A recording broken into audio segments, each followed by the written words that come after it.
Hi friends, ಹೇಗಿದ್ದೀರಾ? ಎಲ್ಲ ಚೆನ್ನಾಗಿದ್ದೀರಾ ಅಂತ ಅಂದ್ಕೊಳ್ತೀನಿ. ವರ್ಣಿಕಾ ಅಡುಗೆ ಮನೆಗೆ ಸ್ವಾಗತ. ಇವತ್ತಿನ ವಿಡಿಯೋದಲ್ಲಿ ಕೆಂಪು ಮೆಣಸಿನಕಾಯಿನ ಬಳಸಿ ತುಂಬಾ ರುಚಿಯಾಗಿರುವಂತಹ ಒಂದು ರೆಸಿಪಿನ ಯಾವ ರೀತಿ ಮಾಡೋದು ಅಂತ ನೋಡೋಣ.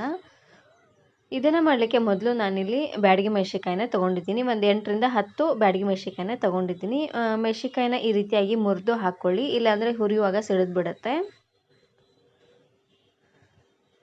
ಹಾಗೆಯೇ ಇದ್ರ ಜೊತೆಗೆ ನಾನಿಲ್ಲಿ ಸಣ್ಣ ಚಮಚಲ್ಲಿ 2 ಚಮಚ ಆಗುವಷ್ಟು ಜೀರಿಗೆನ ಹಾಕ್ಕೊಳ್ತಾ ಇದ್ದೀನಿ. ಜೀರಿಗೆನ ಸ್ವಲ್ಪ ಜಾಸ್ತಿ ಅನ್ನೋಂಗೆ ಹಾಕ್ಕೊಳ್ಳಿ, ಫ್ಲೇವರ್ ತುಂಬಾ ಚೆನ್ನಾಗಿ ಬರುತ್ತೆ. ಹಾಗೆಯೇ 3 ಗಡ್ಡೆ ಆಗುವಷ್ಟು ಬೆಳ್ಳುಳ್ಳಿನ ಸಿಪ್ಪೆ ಸಮೇತನೇ ಹಾಕ್ಕೊಳ್ಳಿ, ಚೆನ್ನಾಗಿರುತ್ತೆ. ಎಲ್ಲವನ್ನು ಹಾಕಿದಾದ್ಮೇಲೆ ಇವಾಗ ಇದಕ್ಕೇ ಸ್ವಲ್ಪ ಎಣ್ಣೆನ ಹಾಕ್ಕೊಂಡು ಚೆನ್ನಾಗಿ ಇದನ್ನು ಹುರ್ಕೊಳ್ಬೇಕು. ಊರಿನ ಪೂರ್ತಿಯಾಗಿ ಲೋ ಫ್ಲೇಮ್ನಲ್ಲೇ ಇಟ್ಟು 1ರಿಂದ 2 ನಿಮಿಷವರೆಗೂ ಚೆನ್ನಾಗಿ ಈ ರೀತಿಯಾಗಿ ಕೈಯಾಡ್ತಾನೆ ಇದನ್ನು ಹುರ್ಕೊಳ್ಬೇಕು.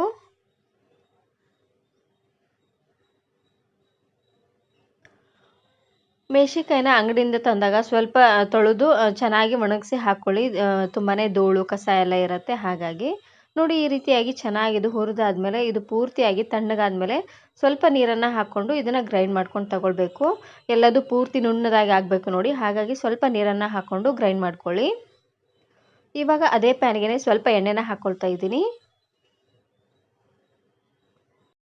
ಒಂದು 2ರಿಂದ 3 ಚಮಚ ಆಗುವಷ್ಟು ಎಣ್ಣೆನ ಹಾಕ್ಕೊಳ್ಳಿ. ಎಣ್ಣೆ ಚೆನ್ನಾಗಿ ಬಿಸಿ ಆಗ್ತಿದ್ದಂಗೆ ಒಂದು ಅರ್ಧ ಚಮಚ ಆಗುವಷ್ಟು ಜೀರಿಗೆ ಮತ್ತು ಸಾಸಿವೆನ ಹಾಕ್ಕೊಳ್ತಾ ಇದ್ದೀನಿ.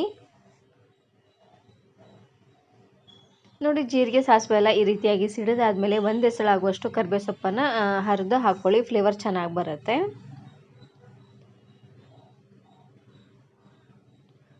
ನೋಡಿ, ಕರಿಬೇವು ಸೊಪ್ಪು ಚೆನ್ನಾಗಿ ಫ್ರೈ ಆಗ್ತಿದ್ದಂಗೆ ಇವಾಗ ನಾನಿಲ್ಲಿ ಮೀಡಿಯಮ್ ಸೈಜಿನ 1 ಈರುಳ್ಳಿನ ಈ ರೀತಿಯಾಗಿ ಸಣ್ಣದಾಗಿ ಕಟ್ ಮಾಡಿ ಹಾಕ್ಕೊಳ್ತಾ ಇದ್ದೀನಿ.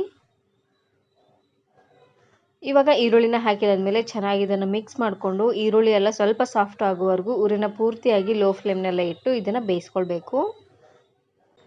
ಇವಾಗ ಈರುಳ್ಳಿ ಎಲ್ಲ ಪೂರ್ತಿಯಾಗಿ ಸಾಫ್ಟ್ ಆಗೋವರೆಗೂ ಊರಿನ ಪೂರ್ತಿಯಾಗಿ ಲೋ ಫ್ಲೇಮ್ನಲ್ಲೇ ಇಟ್ಟು ಬೇಯಿಸ್ಕೊಳ್ಳಿ, ಇಲ್ಲಾಂದರೆ ತಿನ್ನುವಾಗ ಹಸಿ ಸ್ಮೆಲ್ ಹಾಗೆ ಬಂದುಬಿಡುತ್ತೆ ಈರುಳ್ಳಿದು.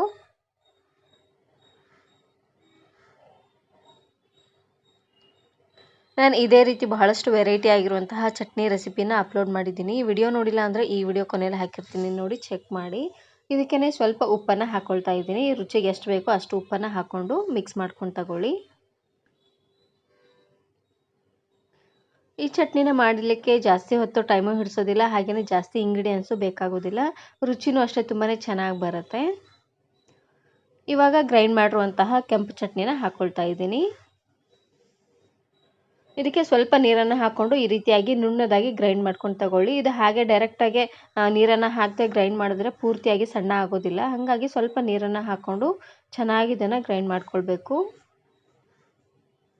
ನೋಡಿ, ಚಟ್ನಿನ ಹಾಕಿದಾದ್ಮೇಲೆ ಚೆನ್ನಾಗಿ ಇದನ್ನು ಮಿಕ್ಸ್ ಮಾಡ್ಕೊಂಡು ತಗೊಳ್ಳಿ.